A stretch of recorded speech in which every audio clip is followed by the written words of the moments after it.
शैलपुत्री नवरात्रि के पहले दिन पूजी जाने वाली देवी हैं। उन्हें हिमालय राज की पुत्री माना जाता है, इसलिए उनका नाम शैलपुत्री पड़ा। वे भगवान शिव की अर्धांगिनी पार्वती और पूर्व जन्म में सती के रूप में जानी जाती हैं। उनके दाहिने हाथ में त्रिशूल और बाएं हाथ में कमल होता है। वे नंदी नामक वृषभ बैल पर सवार होती हैं। नवरात्रि के पहले दिन मां शैलपुत्री की पूजा करने से सभी 9 देवियों की कृपा प्राप्त होती है और भक्त को आध्यात्मिक बल मिलता है। शैलपुत्री को देवी पार्वती का रूप माना जाता है, अतः उनके आशीर्वाद से वैवाहिक जीवन सुखमय बनता है। ब्रह्मचारिणी की महिमा। नवरात्रि के दूसरे दिन मां ब्रह्मचारिणी की पूजा की जाती है। ब्रह्मा का अर्थ है तपस्या और चारिणी का अर्थ है आचरण करने वाली, यानी जो तपस्या का आचरण करती हैं। मां ब्रह्मचारिणी ने कठोर तपस्या करके भगवान शिव को अपने पति के रूप में प्राप्त किया था। इनका स्वरूप अत्यंत तेजस्वी और दिव्य है। मां के दाहिने हाथ में जप माला और बाएं हाथ में कमंडल सुशोभित है। यह शक्ति, साधना और संयम का प्रतीक हैं। इनकी उपासना से मनुष्य को धैर्य, त्याग, तपस्या और संयम की प्राप्ति होती है। मां ब्रह्मचारिणी व्रत कथा। पिछले जन्म में जब सती ने अपने योग बल से शरीर त्याग दिया, तब उन्होंने राजा हिमालय के घर पार्वती के रूप में जन्म लिया। उन्होंने नारद मुनि के उपदेश से भगवान शिव को पति रूप में पाने के लिए कठिन तपस्या की। उन्होंने हजारों वर्षों तक कठोर व्रत और उपवास किया, जिससे प्रसन्न होकर भगवान शिव ने उन्हें पत्नी के रूप में स्वीकार किया। इस कठोर तपस्या के कारण वे ब्रह्मचारिणी कहलाईं। मां चंद्रघंटा की महिमा। नवरात्रि के तीसरे दिन मां चंद्रघंटा की पूजा की जाती है। इनके मस्तक पर अर्धचंद्र सुशोभित रहता है, जो घंटे के आकार का दिखता है, इसलिए इन्हें चंद्रघंटा कहा जाता है। इनका स्वरूप अति दिव्य और तेजस्वी है। मां सिंह पर सवार रहती हैं और 10 हाथों में अस्त्र शस्त्र धारण किए हुए हैं। मां चंद्रघंटा की पूजा करने से भय, शोक, रोग और नकारात्मक ऊर्जा का नाश होता है। भक्तों को सौम्यता, साहस और विजय की प्राप्ति होती है। इनकी कृपा से जीवन में सुख शांति बनी रहती है। मां चंद्रघंटा व्रत कथा। जब माता पार्वती ने भगवान शिव को पति रूप में प्राप्त करने के लिए कठोर तपस्या की, तब वे ब्रह्मचारिणी स्वरूप में थीं। जब भगवान शिव ने विवाह के लिए कैलाश से प्रस्थान किया, तो उनका रूप अत्यंत भयंकर और विचित्र था। उनके शरीर पर भस्म, गले में नाग और जटाओं में गंगाजी विराजमान थीं। यह रूप देखकर माता पार्वती ने अपनी चंद्रघंटा रूप में प्रकट होकर भगवान शिव को शांत किया और विवाह का माहौल भक्तिपूर्ण बना दिया। इस रूप में माता ने भक्तों के भय को समाप्त करने का संदेश दिया। उत्पत्ति से पहले चारों ओर अंधकार था, कोई जीवन नहीं था। तब मां कूष्मांडा ने अपनी दिव्य मुस्कान से ब्रह्मांड की रचना की और इसे प्रकाश से भर दिया। यह भी माना जाता है कि जब भगवान विष्णु शेषनाग की शैया पर योग निद्रा में थे, तब माता कूष्मांडा ने ही उनकी शक्ति को जागृत किया, जिससे सृष्टि की रचना आरंभ हो सकी। उनकी ऊर्जा के कारण ही सूर्य, ग्रह और नक्षत्र चमकने लगे। उनकी उपासना से स्वास्थ्य, ऐश्वर्य, शक्ति और दीर्घायु की प्राप्ति होती है। स्कंद माता मां दुर्गा के 5वें रूप में पूजी जाती है। नवरात्रि के 5वें दिन उनकी पूजा की जाती है। स्कंद माता का नाम स्कंद माता इसलिए पड़ा क्योंकि वे भगवान कार्तिकेय स्कंद की माता है। स्कंद भगवान शिव और देवी पार्वती के पुत्र कार्तिकेय का एक अन्य नाम है। देवी दुर्गा के 5वें रूप में उनकी पूजा की जाती है। पौराणिक कथाओं के अनुसार भगवान कार्तिकेय ने देवताओं और असुरों के युद्ध में महत्वपूर्ण भूमिका निभाई थी और उनके सेनापति बने थे। इसी कारण से उन्हें स्कंद कहा जाता है। चूंकि देवी दुर्गा उनकी माता हैं, इसलिए उन्हें स्कंद माता कहा जाता है। नवरात्रि के 5वें दिन देवी स्कंद माता की पूजा की जाती है और उनकी आराधना करने से भक्तों को मोक्ष की प्राप्ति होती है और उनकी सभी इच्छाएं पूरी होती है। मां कात्यायनी की महिमा। नवरात्रि के 6ठे दिन मां कात्यायनी की पूजा की जाती है।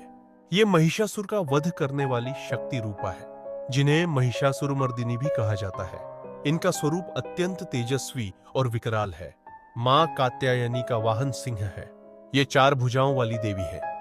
एक हाथ में अभय मुद्रा, दूसरे में वरद हस्त और शेष 2 हाथों में खड्ग, तलवार तथा कमल सुशोभित है। इनकी उपासना से शत्रु पर विजय और सफलता प्राप्त होती है। मां कात्यायनी का इतिहास पुराणों के अनुसार, एक समय महर्षि कात्यायन ने कठोर तपस्या की और मां आदिशक्ति से प्रार्थना की कि वे उनकी पुत्री के रूप में जन्म लें। उनकी तपस्या से प्रसन्न होकर मां दुर्गा ने उनके घर जन्म लिया, इसलिए ये कात्यायनी कहलाई।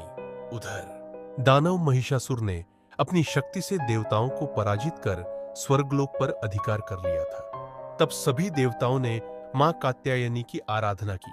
मां ने महिषासुर का संहार कर देवताओं को मुक्त किया।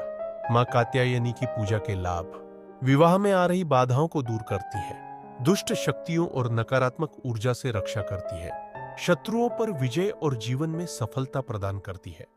मां कालरात्रि की महिमा। पुराणों के अनुसार जब शुंभ और निशुंभ नामक 2 असुरों ने तीनों लोकों में आतंक मचा रखा था, तब देवताओं ने मां दुर्गा से प्रार्थना की। मां ने अपने 7वें स्वरूप में मां कालरात्रि का अवतार लिया और राक्षसों का संहार किया। इन्हीं राक्षसों के सेनापति रक्तबीज का वध करने के लिए मां ने अपने प्रचंड रूप को धारण किया था।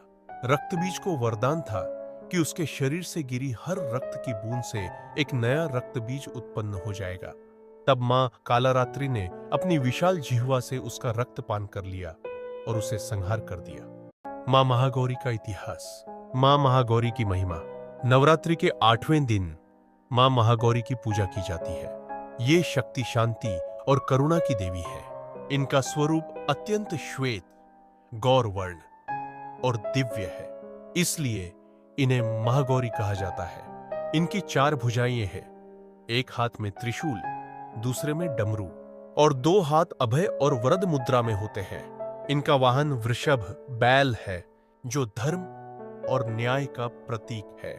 मां महागौरी की उपासना से सभी पापों का नाश होता है, शारीरिक और मानसिक कष्ट दूर होते हैं और जीवन में शांति और सौभाग्य की प्राप्ति होती है। मां महागौरी का इतिहास।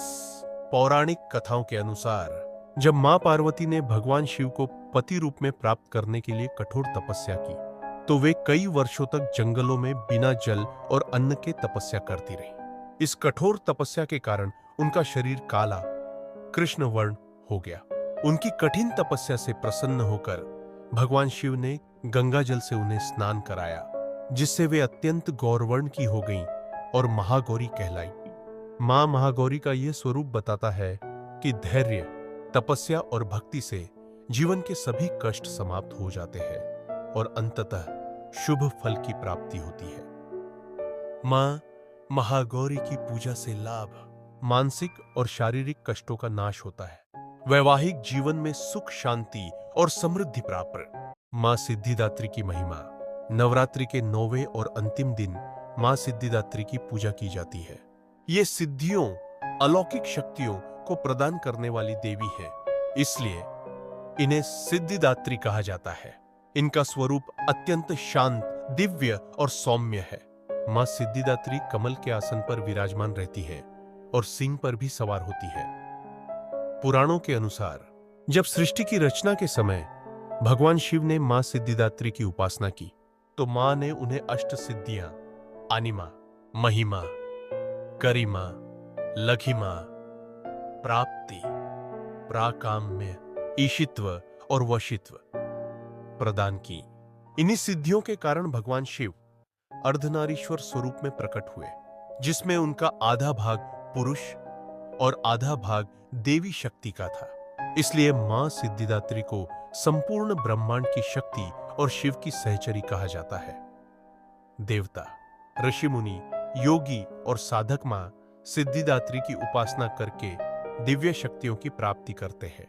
अगर आपको हमारा वीडियो पसंद आया हो तो लाइक करना न भूलें, चैनल को सब्सक्राइब कर लें ताकि आप हमारी हर नई वीडियो सबसे पहले देख सकें। अपने विचार हमें कमेंट करके जरूर बताएं और इस वीडियो को अपने दोस्तों के साथ शेयर करें ताकि वे भी इसका आनंद ले सकें।